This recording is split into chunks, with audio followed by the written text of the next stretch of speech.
المسالك الطرقية والطرق القروية للسيدات والسادة النواب المحترمين من الفريق الاستقلالي للوحدة والتعادلية.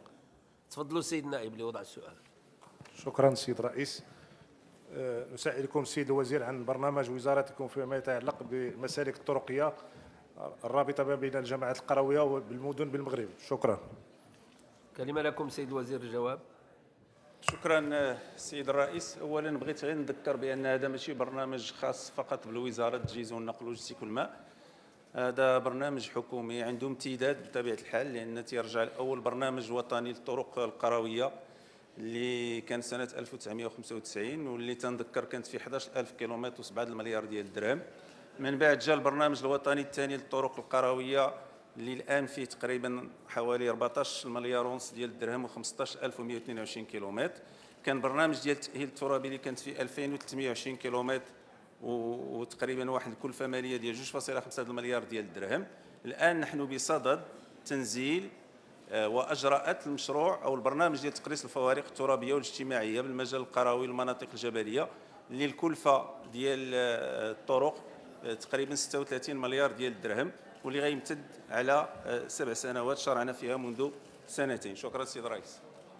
شكرا. كلمة لكم سيد النائب للتعقيب. شكرا سيد الرئيس.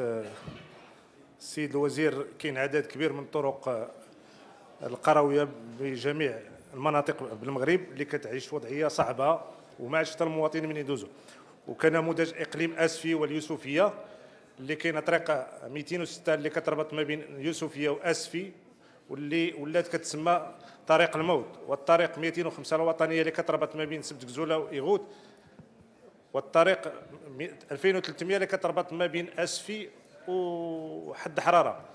وبغيناكم توضحوا لنا السيد الوزير، كانت اتفاقيه في 2014. من فضلكم السيدات والسادة النواب اكرموا المتحدثين بالانصات.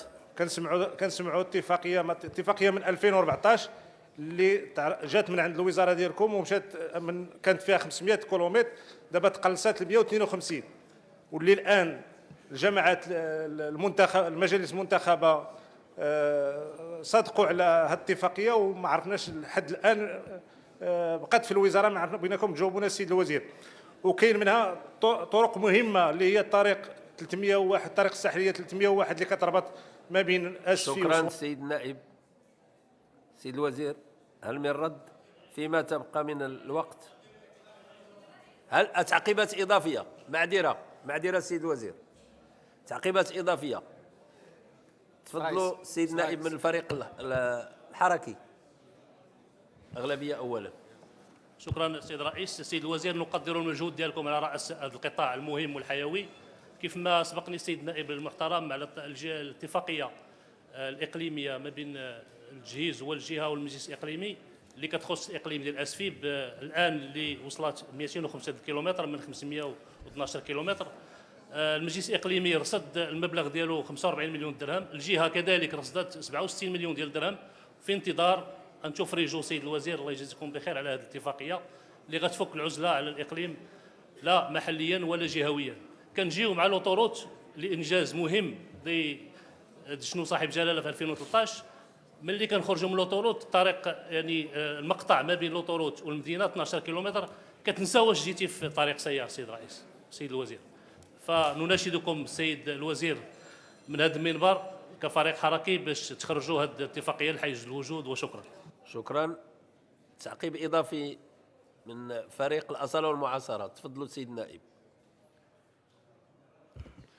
شكرا سيد الرئيس. بالفعل سيد الوزير، كما جاء في السؤال السيد النائب، فإن الحل التي توجد على الطريق الرابطة بين اليوسفية وجمعة سحيم، بالإضافة إلى الطريق الرابطة ما بين الطريق الجهوية 241 بخاتي، أصبحت في وضعية أقل ما يمكن القول عنها وضعية مزرية جدا.